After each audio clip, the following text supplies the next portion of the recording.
미국은 1990년대에 마약과의 전쟁을 치렀고 1996년에만 100만 명이 넘는 미국인이 마약 범죄로 감옥에 수감되어야 할 만큼 강력하게 마약을 단속하였습니다. 이러한 단속은 공공안전을 위한 명분하에 강하게 이루어져 전혀 폭력적이지 않은 마약 범죄자들도 최소한의 형기라도 채워야 했으며 정부는 마약 소유자가 아니더라도 마약 범죄와 관련된 사유재산을 몰수할 수 있었습니다. 그러나 이러한 마약과의 전쟁에도 불구하고 통계적으로 중독이나 과다 복용률은 거의 감소되지 않았습니다. 전체적으로 수십만 명의 비폭력 범죄자들이 양산되었는데 그중 많은 사람들이 흑인이었기 때문에 이로 인해 인종 갈등이 야기되었습니다. 또한 실제로 마약과 비슷한 것으로 분류할 수 있는 오피오이드 위기에 대한 사람들의 관심을 다른 곳으로 분산시켜버렸습니다. 오피오이드는 아편 비슷한 작용을 하는 합성 진통제이자 마취제입니다. 역사적으로 아편 복용은 마약과의 전쟁을 치러야 할 만큼 혐오스러운 물질로 여겨지지 않았고 오히려 5000년의 아편의 역사 속에서 통증 조절을 위한 물질로서 역할을 수행했습니다. 특히 19세기 빅토리아 시기에 이르러 사람들은 현재 우리가 아스피린을 사용하는 것만큼 아편을 많이 사용하게 되었습니다. 당시 사무엘 테일러 콜리지와 같은 낭만주의 계보의 시인들은 마약에 대해 열정적으로 언급하였고 영국은 수출 통제권을 두고 아편 전쟁을 벌이기까지 했습니다. 이를 통해 보면 과거의 사람들은 아편을 축복이자 동시에 저주로 여겼던 것으로 보입니다. 현대의 사람들은 아편에 대해 치명적이지만 유용한 진통제라는 인식을 가지고 있습니다. 그러나 이러한 인식은 마약 전쟁과 함께 오피오이드의 위기로 알려진 비극으로 인해 바뀌었습니다. 오피오이드 위기는 1996년 퍼듀파머라는 제약회사가 천천히 악명 높은 효과가 나타나는 아편제인 옥시코돈을 고통받는 사람들을 도울 수 있는 약으로 마케팅하면서 시작되었습니다. 이로 인해 아편에 중독된 미국인은 약 50만 명에서 200만 명으로 급증했고 1996년에는 4,700명 정도가 약물 과다 복용으로 사망했습니다. 여전히 오늘날에도 미국에서 매년 5만 명 정도가 아편 과다 복용으로 사망하고 있습니다. 이처럼 아편은 상용되었던 진통제이자 중독성 강한 마약으로 인류에게 축복이자 저주라는 이중적인 모습을 보여주었습니다. 고대의 그리스와 로마는 아편이 만들어지는 양귀비를 꿀 같은 잠과 영원한 죽음 모두의 상징으로 묘사했습니다. 많은 사람들은 아편이 인적이 드문 외딴 장소에서 특수한 품종인 양귀비를 재배하여 얻는 것이라고 생각합니다. 또한 아편을 수확하는 것이 많은 노동력과 특별한 칼을 필요로 하는 힘든 과정이라고 생각합니다. 그러나 1994년 마약에 대한 글을 쓰는 짐 호그셔의 대중을 위한 아편이라는 책에 따르면 이러한 내용은 사실이 아닙니다. 그는 거의 모든 사람이 일반적인 양귀비 식물을 재배하여 차로 끓여 마실 수 있을 만큼 아편을 얻어 소비하는 것이 그리 어려운 일이 아니라고 말합니다. 교수이자 환경운동가인 마이클 폴란이 짐 호그셔의 글을 처음 접한 계기는 정원을 가꾸기 위한 도움을 받기 위해서였다고 합니다. 마이클 폴란은 마약의 시대를 이미 지나간 과거의 일에 불과하다고 생각하였으나 짐 호그셔의 글을 읽고 호기심이 생겨 봄에 양귀비 씨앗을 심어 정원을 가꾸기로 하였습니다. 사실 양귀비를 재배하는 것은 불법이지만 관리 당국은 순진한 정원사를 일일이 추궁하지 않습니다. 단지 정원사가 그 식물을 재배하여 아편차로 만드는 지식을 알고 있으면서도 재배했다는 사실이 증명될 때 그때 비로소 감옥에 수감시킨다고 합니다. 마이클 폴란은 이 사실을 모두 알고 있음에도 가을에 정원에서 붉은 양귀비의 꼬투리를 꺾어 갈아 차로 끓여 마셨습니다. 첫 모금은 매우 썩기 때문에 한 잔을 다 마시기 힘들 정도였다고 합니다. 그런데 차를 마시고 10분이 지나자 즉각적으로 효과가 발생해 그가 평소에 느끼는 고통, 불안, 기타 부정적인 감정들이 그의 의식적 경험에서 빠져나가게 되었다고 합니다. 그의 감각은 생생했습니다. 그러나 보고, 듣고, 느끼는 것에 대해 그 어떤 행동도 할 필요가 없었습니다. 그가 일기에 쓴 것처럼 그저 의식의 현관에 앉아 세상이 흘러가는 것을 지켜보기만 하면 되는 것이었다라고 합니다. 우리가 마시는 대표적인 음료인 커피와 차의 재료인 커피나무와 카멜리아 시넨시스는 원래 일부 지역에서만 자랐습니다. 커피나무는 동아프리카와 아라비아 남부에서, 차나무는 중국 남서부에서만 존재했으나 현재는 어느 지역에서나 찾아볼 수 있습니다. 커피와 카멜리아는 쌀, 밀, 옥수수와 함께 세계에서 가장 성공적으로 퍼진 식물입니다. 이들은 특별히 칼로리나 에너지를 공급하는 역할을 하지 않고 단지 카페인을 통해 의식을 바꾸는 역할만 합니다. 이들은 수분을 위한 매개체들을 유인하려고 카페인을 생산하는 방향으로 진화하였습니다. 식물의 수분을 돕는 매개체인 곤충들이 과도한 카페인에 노출되어 죽는다면 그들은 이에 대한 방안을 발전시키는 방향으로 진화해 나갑니다. 그래서 대부분의 식물은 치사량으로 그들의 수분을 돕는 매개체를 죽이는 것이 아니라 혼미하게 하는 방향으로 진화해 나가게 되었습니다. 적은 양의 카페인으로 벌을 비롯한 수분 매개체들을 유인하고 유인된 벌들은 꿀을 빨고 날아갑니다. 그런데 이후 꿀을 모두 빨고 난 후에도 벌들은 카페인에 중독되어 반복적으로 그 식물에게 돌아간다는 사실이 밝혀졌습니다. 이러한 벌들의 모습은 카페인을 흡수하는 인간의 모습과 크게 다르지 않습니다. 인간이 카푸치노를 마시면 카페인이 들어와 뇌 속에서 아드레날린, 세로토닌, 도파민 수치를 증가시킵니다. 도파민은 사람을 기분 좋게 하는 화학물질인데 이러한 이유 때문에 많은 사람들이 아침에 커피를 마시려는 것일지도 모릅니다. 그런데 카페인은 아데노신이라는 뇌 화학물질의 정상적인 작동을 방해합니다.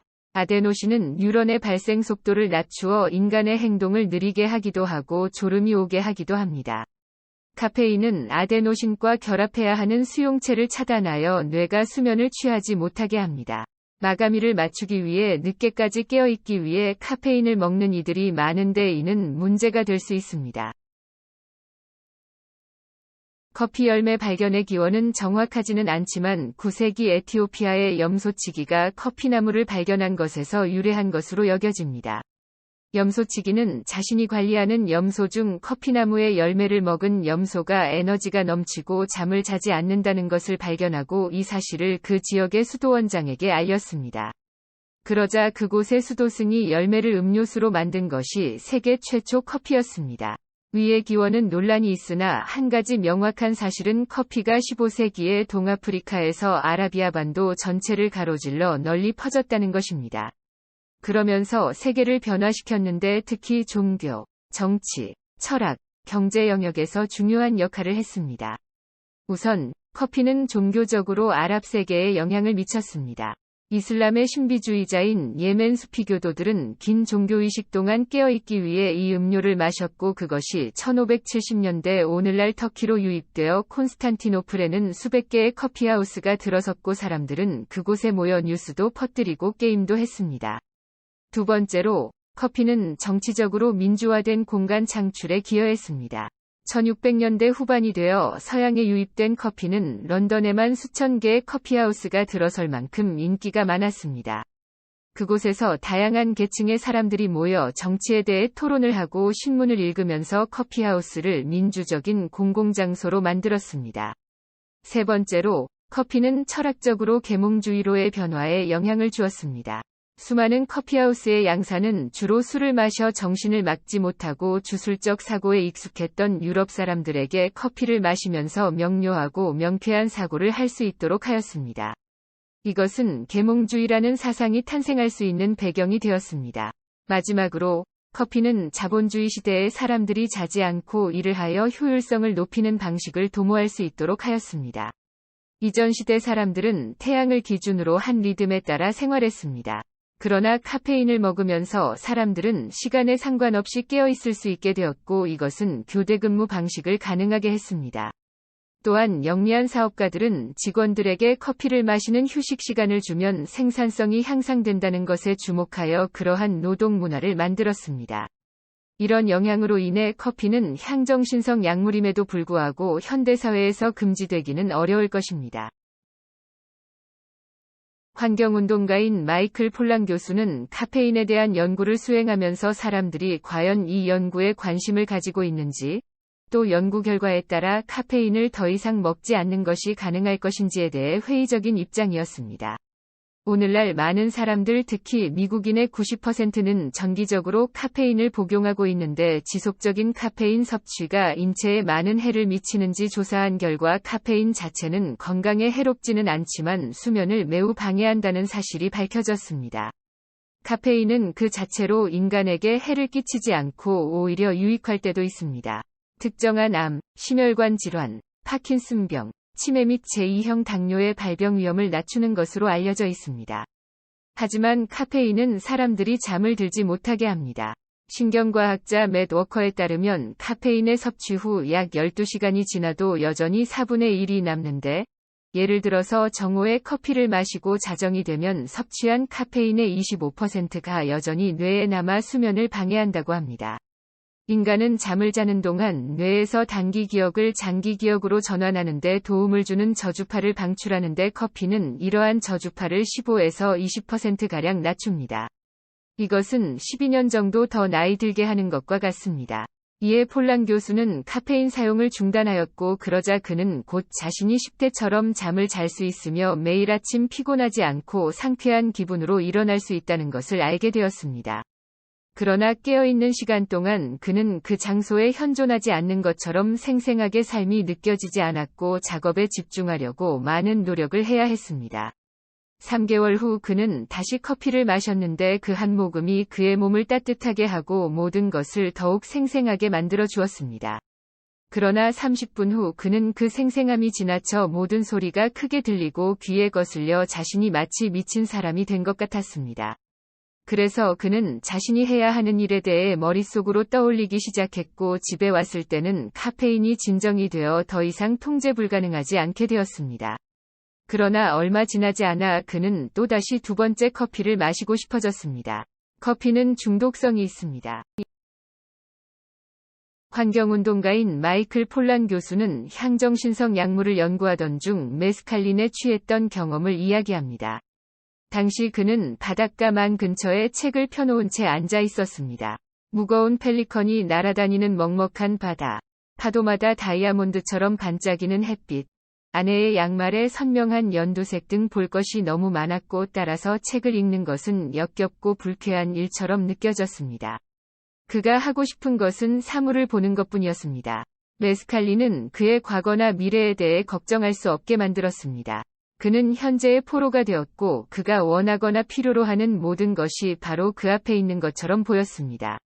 이와 같이 메스칼린은 우리 두뇌가 정보를 처리하는 방식을 일시적으로 변화시키는데 메스칼린을 먹은 폴란 교수는 저녁이 되자 점점 약에 압도되어 갔습니다.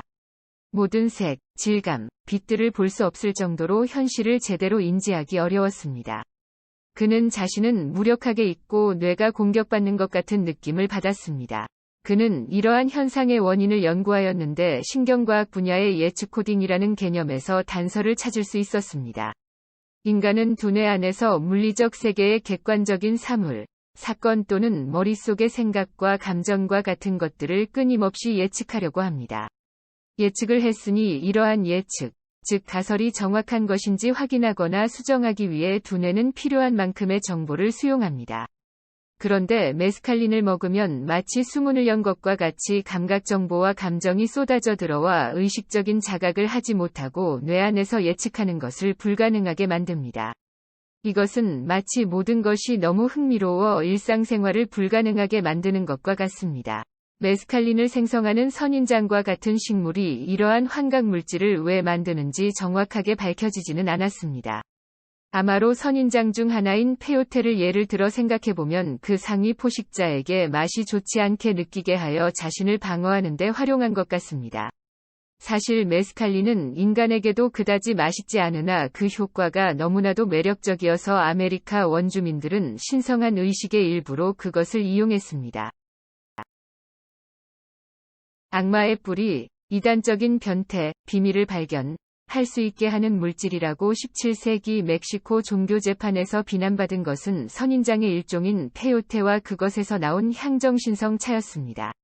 아메리카 원주민들은 수천 년간 사람의 치료와 집단적 종교의식을 위해 페요테를 이용해왔습니다. 페요테는 아메리카 원주민들에게는 신성한 식물로 받아들여졌습니다. 미국의 역사를 보면 원주민들의 경우 비교적 최근까지도 페요테를 사용했습니다. 1800년대 후반 두 가지의 다른 종교가 나타났는데 하나는 유령춤으로 알려진 것이고 다른 하나는 페요테 종교였습니다. 이들 두 가지의 영적 운동 과정에서 그들은 페요테를 사용했습니다. 유령춤이라는 의식은 수백 명의 사람들이 모여 정교하게 만든 옷을 입고 춤추고 노래하는 것입니다. 최대 24시간 동안 이어졌고 참석한 많은 사람들이 황홀경에 빠져 경련을 일으키거나 방언이 터지듯 기도를 합니다. 이러한 기괴한 모습은 마치 반란의 전조처럼 여겨져 지역 당국을 공포에 떨게 했고 결국 그들은 폭력적으로 진압되곤 했습니다. 그 사이 페요테 종교가 부상하였는데 그 종교의식은 유령춤보다는 조용하게 치러졌습니다. 참가자들은 바로 앉아 침묵 속에서 북이 울리는 동안 밤새 불을 응시합니다. 모든 의식은 백인의 눈을 피해 그들에게서 멀리 떨어진 천막 안에서 조용히 이루어졌고 그래서 그런지 오늘날까지 이어져와 이를 페요테 종교의식이라고 합니다. 토착 공동체인 페요테 부족은 현재 점차 소멸해 가고 있습니다. 한편 향정신성 약물에 대해 연구하는 환경운동가 마이클 폴랑 교수는 메스칼린이 함유된 다른 선인장인 와추마 또는 산페드로를 사용하여 의식을 진행하는 이들과 만남을 가진 적이 있습니다. 그는 의식의 진행자, 즉 약물 운반자라 불리는 사람을 따라 67의 다른 참가자들과 함께 섬세하게 장식된 거실로 들어갔습니다. 그들은 각자의 물건들을 제단 위에 두고 와추마를 3잔 마셨습니다. 그 선인장의 효과는 놀라울 정도로 부드러워 환상이나 환각이 아니라 마치 자신의 감각이 녹아내리는 것 같이 느껴지게 했습니다. 그것은 그의 에너지가 다른 참가자들의 에너지와 함께 섞이는 것 같이 느끼게 했습니다. 그는 마치 따뜻한 물에 잠겨 환각을 일으키는 어떤 생각이나 감정에 따라 표류하는 것처럼 느껴졌습니다. 그의 경험을 통해서 볼 때 향정신성 선인장의 약물 효과는 매우 실제적이고 강한 것으로서 각별한 주의가 필요합니다.